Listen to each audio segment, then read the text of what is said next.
This is my good friend and colleague, Paul Kirschbaum. I'm Leslie Wooten. It's 10:33. Let's get into it.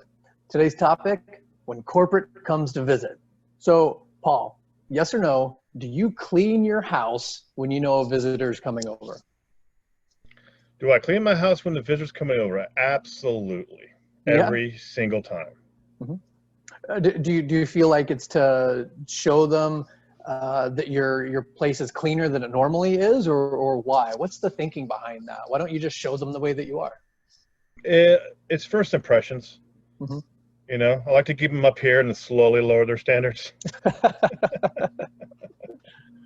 But why is that? Why do we do that? Because I do it as well. If somebody's coming over, I'm going to make the 5 or 10 minute frantic sweep through the house, put things away, make sure that laundry's not out the way it might be. And I feel like I'm an extremely clean person, but I'm still completely guilty of leaving something around that I'm like, I'll get that in a moment, or putting a dish in a sink that's not exactly clean. I'll get that before I go to bed.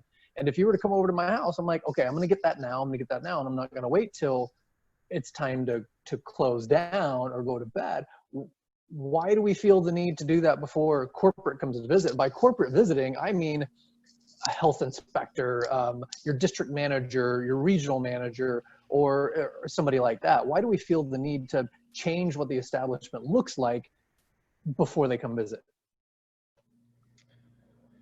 I don't know if why we want to pretty up the establishment before corporate comes to visit.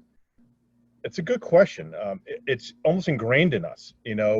Before the health department, we're not going around cleaning things. We don't have time because usually it's a surprise visit. It's rarely announced. It's more just to make sure that nobody else kind of let something fall through the cracks, and Okay. just to confirm what we've normally done. But I can tell you, in the restaurants, we had a health inspector button on our POS system because usually they walk in and go straight to the bar. Really? They Okay. have to identify themselves. Like in New York, they have to identify themselves, and then the bartender would press the button that printed back to the kitchen and to Mhm. let us know that the health department was on premise. So there was a scatter, a quick movement to pick some things up or move some things around. Do you think that that's hiding something, or do you just think that's making sure that the snapshot they get is the one that they want, because they're not there all day long? They don't know that we clean this up. It's just not clean right now. Do you think that's a lie, or do you think that's because they only get a snapshot? I think it depends on the establishment. I mean, for us, it wasn't a lie. We kept we took pride in keeping a clean ship, but Right. we didn't clean every second of every minute.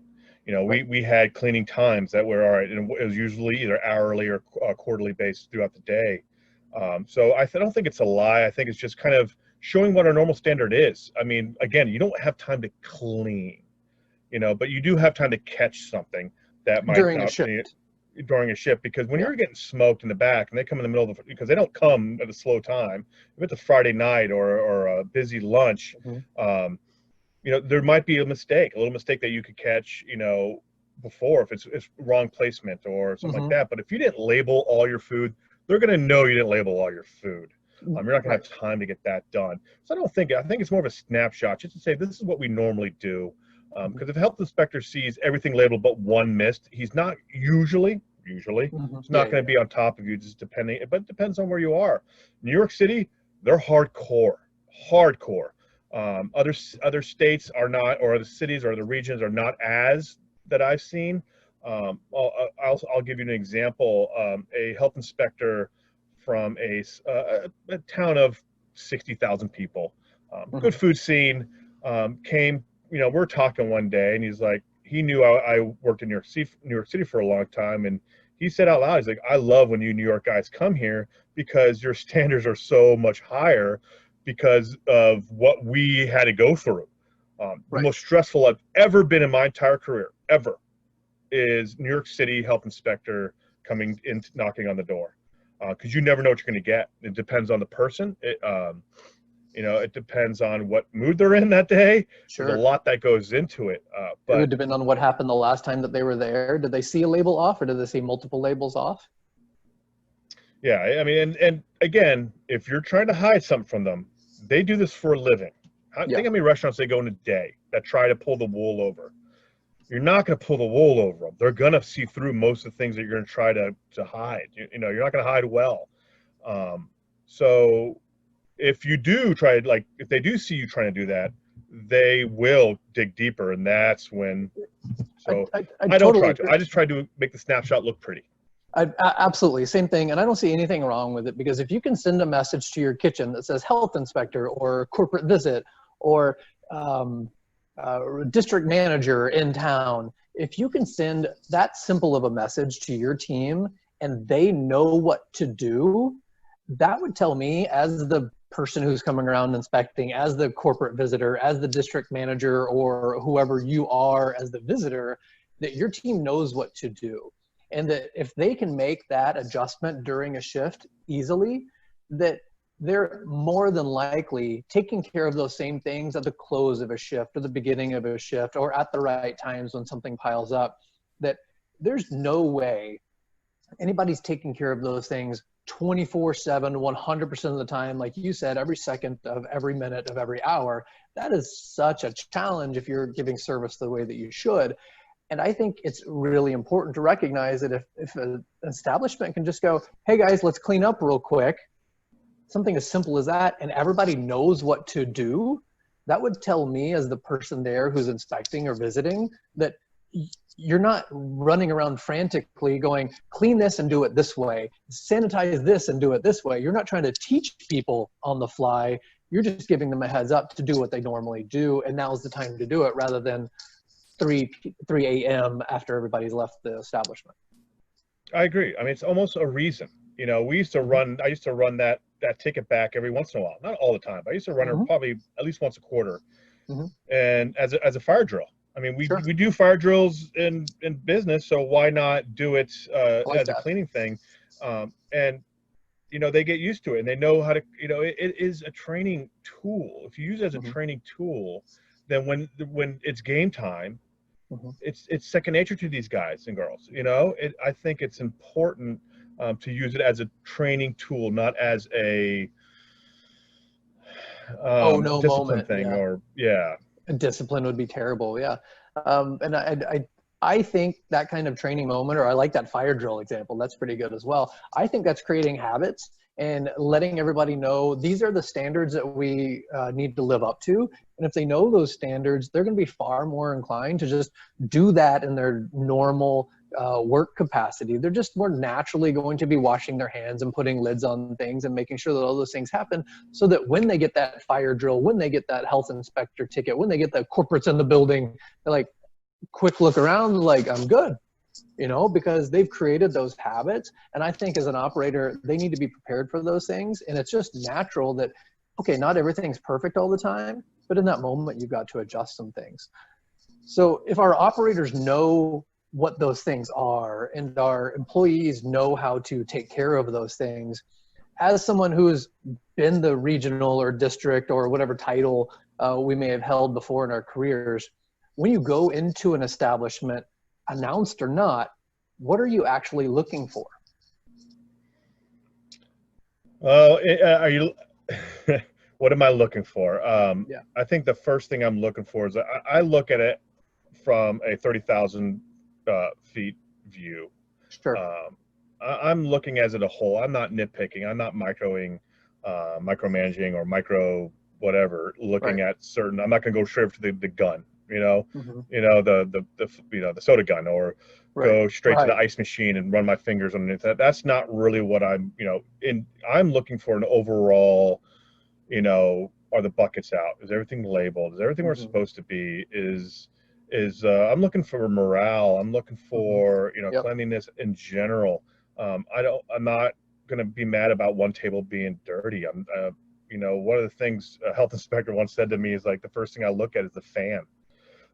If I see somebody up there cleaning the fan, or the fan is, perfectly polished or cleaned or dusted, most of my day is over with. I think, we talked about this in other aspects. I try to go as a customer. I don't try to look at it as I'm corporate. I walk in as a customer. So if there's one thing I'm looking for, it's the bathroom. Okay. Is that bathroom clean and stocked? Because if that is, usually everything else is.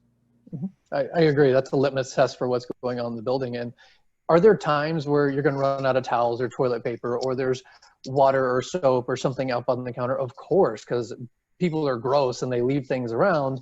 And unless you have somebody staffed in the bathroom, you've got to trust your employees to go in and to go out and either announce when something's in disarray or to take care of it on their own. And when they know that something's happening, the fact that they can go in there and take care of something because they know what to do in this situation tells me a lot more than if it's done already before I get there. Because I wouldn't expect the dog and pony show. I don't want you to put on a show for me, but I do want your team to be prepared. I do want your employees, your managers, to know how to clean things. And that's what I would be observing. If you cleaned all this right before I got there, I'd be like, cool, so you know how to do it. But that's not always what I'm looking for. I'm not looking to see if your name tag's on straight. I'm not looking to see if your shoelaces are the right color. Uniform standards might be something that's extremely important, but I'm not going to go micromanage those things. As a district manager, or regional manager, or corporate, whatnot, I really think that if you're focused on your job and the brand, you're going in and you're looking at staffing levels. You're going in and you're looking at morale. Do you have a lot of employees coming up to you and going, my manager sucks, my manager's awful, my manager says this and this and this, which one, those things happen no matter how well the establishment is run. So you have to take every complaint with a grain of salt. But at the same time, if I am constantly being told a specific manager or management style is happening over and over and over every time I visit, then the flags will start flying up, not just because I heard it once or twice. So I think it's just about establishing presence and establishing the fact that you're here and you're looking to maintain standards. But at the same time, if you want honesty, you can't be nitpicking name tags or I said shoelaces before, but just something so micro. Like, you've got to take that 30,000 view approach, like you said. Well, I think that's the job. I mean, yeah. the micro is the manager that's there on duty, or the GM, or whoever's in the leadership at the unit level. That, as somebody coming in, you have to look at the bigger picture, per se. And I think consistency, that's where I live. I think consistency throughout the restaurant or establishment is imperative, and what that consistency is depends on whatever your set expectations are at the corporate level, and what each unit is doing individually, because this is an individually driven industry, I think. There's we have a large in every establishment. It'd be so hard to think that my brand is going to be exactly this. You've got people everywhere. Absolutely.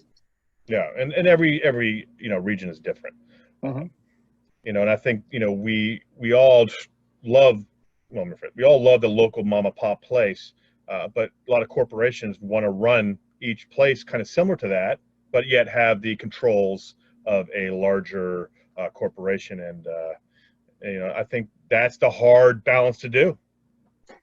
So I agree. I love going in a place, and I love a local beer. I want to go in. I don't want to taste something local. Even if I'm going to a restaurant that the name on the front door is the same in my hometown, it's the same that I've been to in another city, wherever it is, I still want to be able to go in and taste some of that local flair. How, as a corporate advisor or district manager or whatever position you might want to be in or have been in, how do you allow for brand standards to be different in each location, but still manage brand standards across every location? I think flexibility and communication are the two major things that you need to focus on. Now, there's some non-negotiables. There's some things like you can't use a different logo. You can't do this. Cool. There's some can'ts, and that is not just to bury the operator, but it's more just to keep the brand standard. Okay, your brand standard. What the overall culture.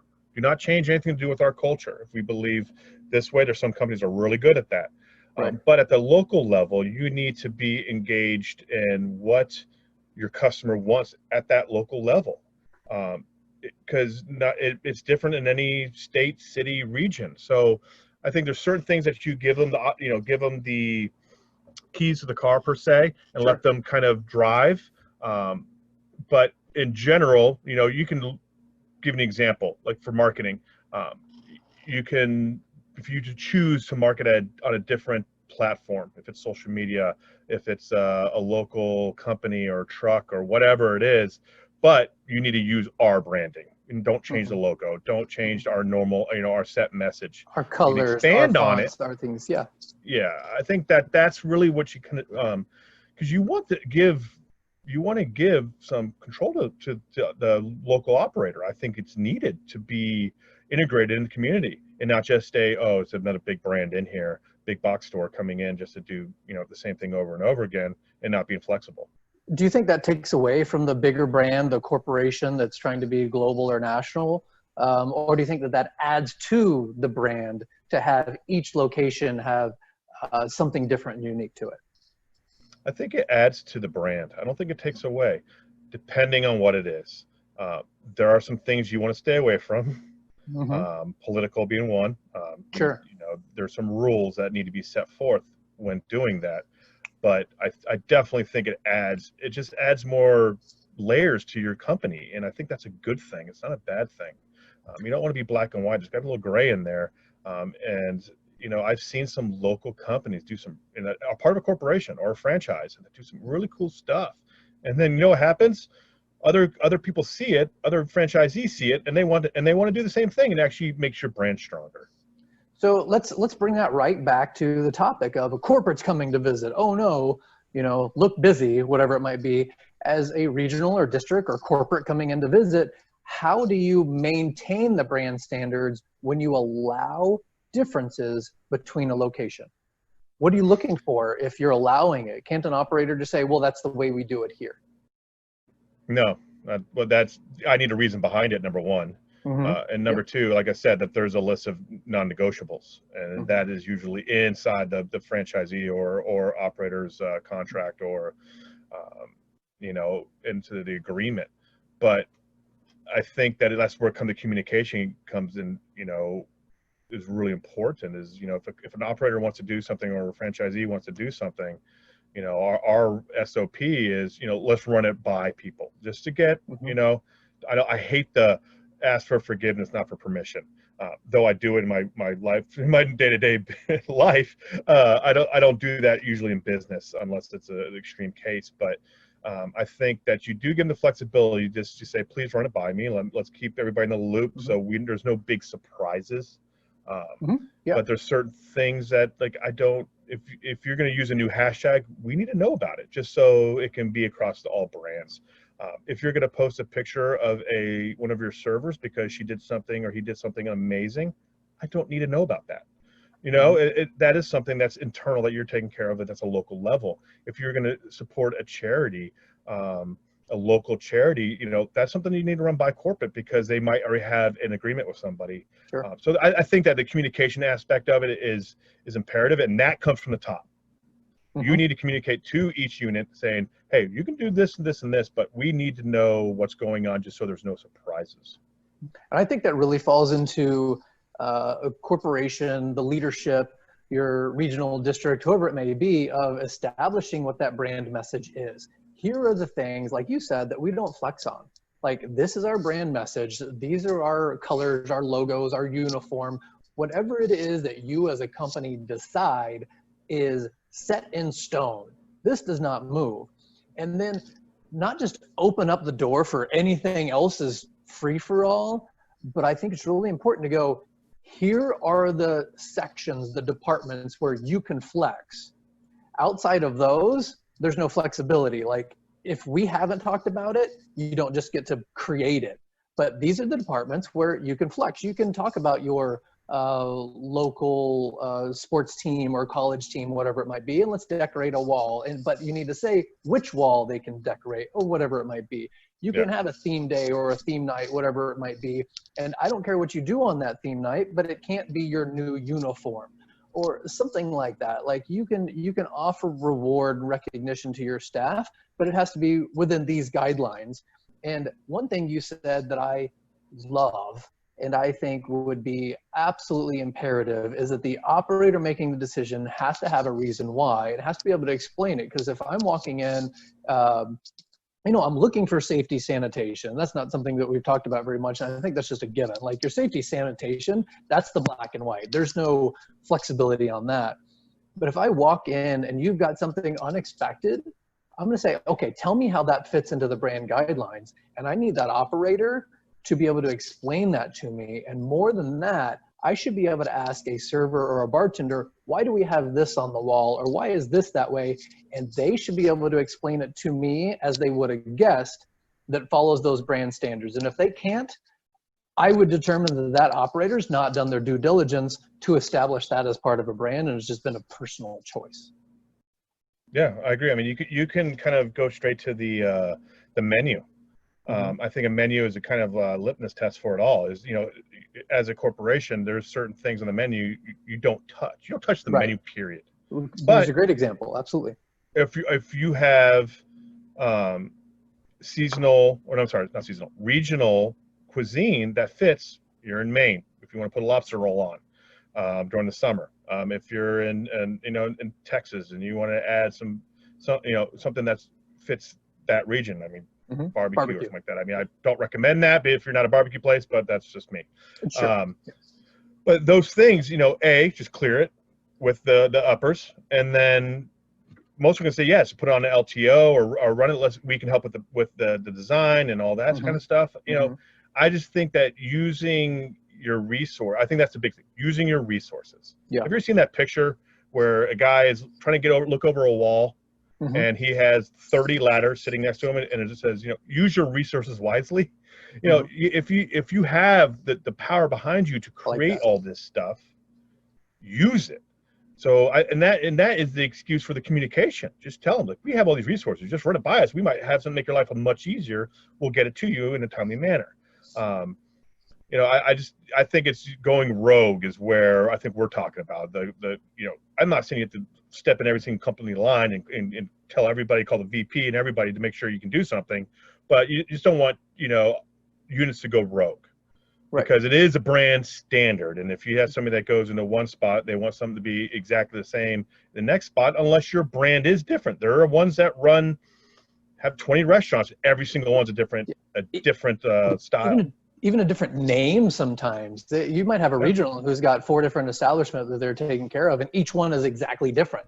That's exactly what we're talking about, where they're still going to have brand standards that are happening there. And one of the ways that corporations check on their brand standards is through a secret shopper. And so here's my question. Is a secret shopper the same thing as corporate coming to visit? And I'll need you to start with the question of telling us what a secret shopper is, and then how is that corporate or how is that not corporate? All right, so a secret shopper is basically somebody coming into your establishment that you have no clue, coming in blind and basically judging you. Sometimes judging you they're based trans, on what? Sometimes they're not. Judging you based on what? Based on your overall operations, when it comes to food, when it comes to service, when it comes to your parking lot, your lights, your landscaping, your kitchen, your everything. I mean, anything that they can see or do, they're gonna rate. And I think the difference between that and corporate coming to town are two things. They're, number one is you usually know when corporate's coming to town. Yeah. Usually, right? You do not know a secret shopper.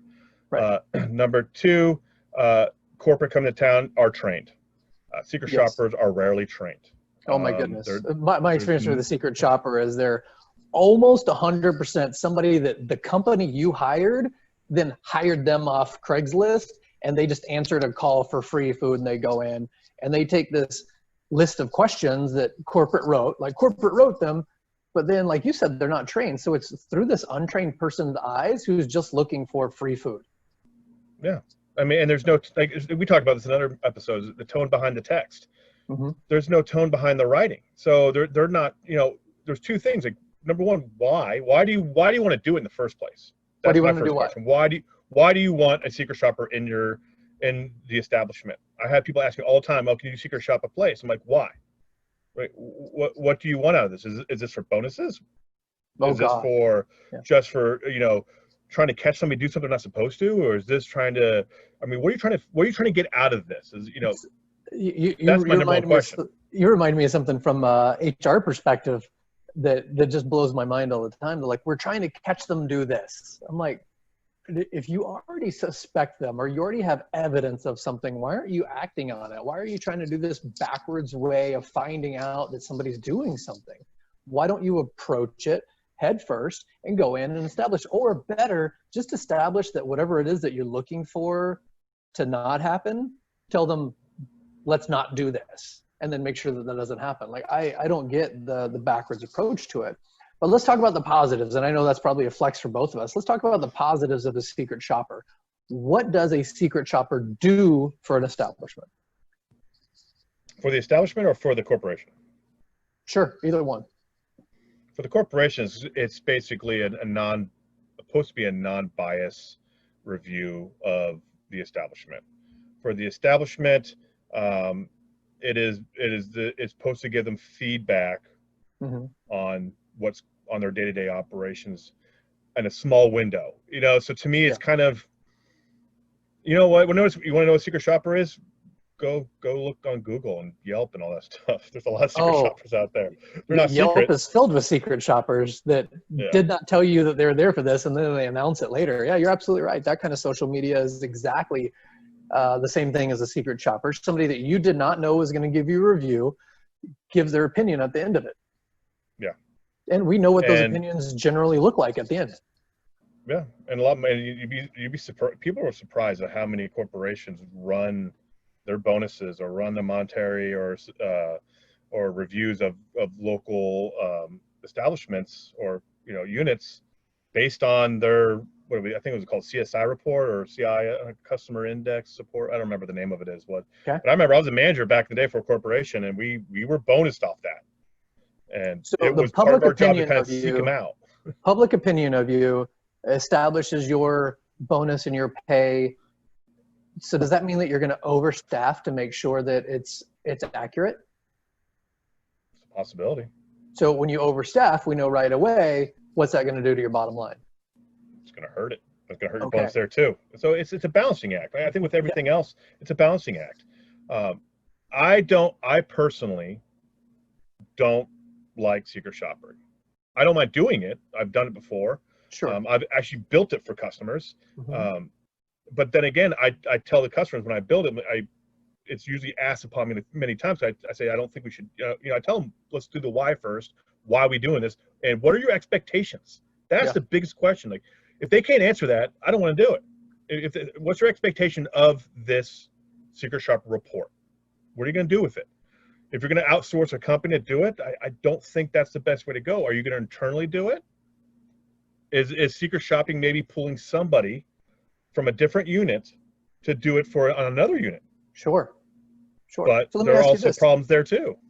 So if a corporation, a company, leadership, ownership is having secret shoppers come in, what's the point of them doing their own inspection?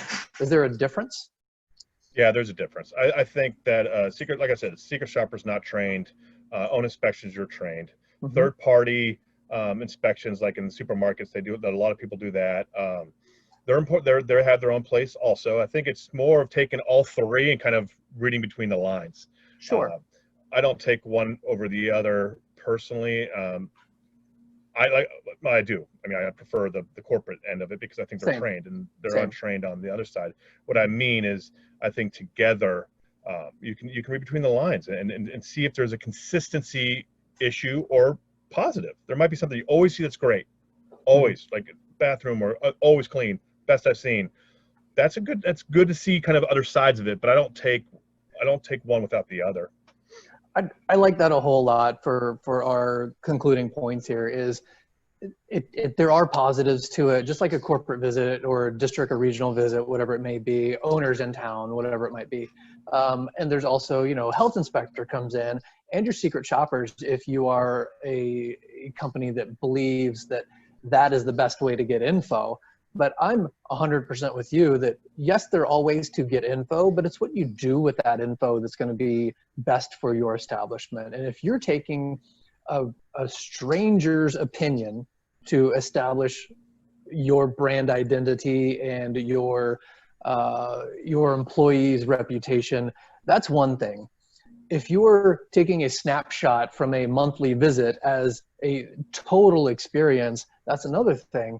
And I think it'd be extremely important to take all of it into consideration, take the word of your operator into consideration, take the feedback from your staff into consideration, and make a logical conclusion about what's happening in your establishment, because all the similarities between those reports will bubble up. And I think you'll get a really good idea of what's happening there with all the data that you can get. So I'd encourage anybody to get as much data as you can, but learn to read between the lines and learn to interpret that data to help your establishment.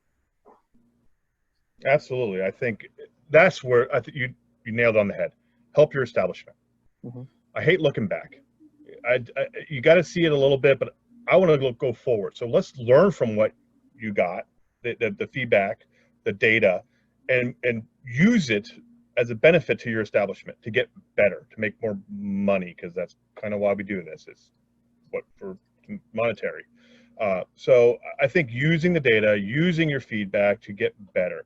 If you just take that data and just say, oh, well, we're done, and move on, it's why waste the time and the effort that went into it? Because everything is at a cost. Everything. Bringing somebody in a corporate to come look at stuff, sending in a super shopper, that's not free. So all that stuff, it's an ROI. You need to get better at what what you're doing. Period. Love it. Love it. Love the consideration that every company, every district manager, corporation owner needs to take all the data that you can and make the right decision. So phenomenal talking points. Always enjoy this. So whether you're a manager, an employee, you're one of the secret shoppers, your opinion matters, but the way that it's interpreted is going to be the best way for each business to move forward and to improve. Anything to say before we go? Nope. I think that's all for me with this one.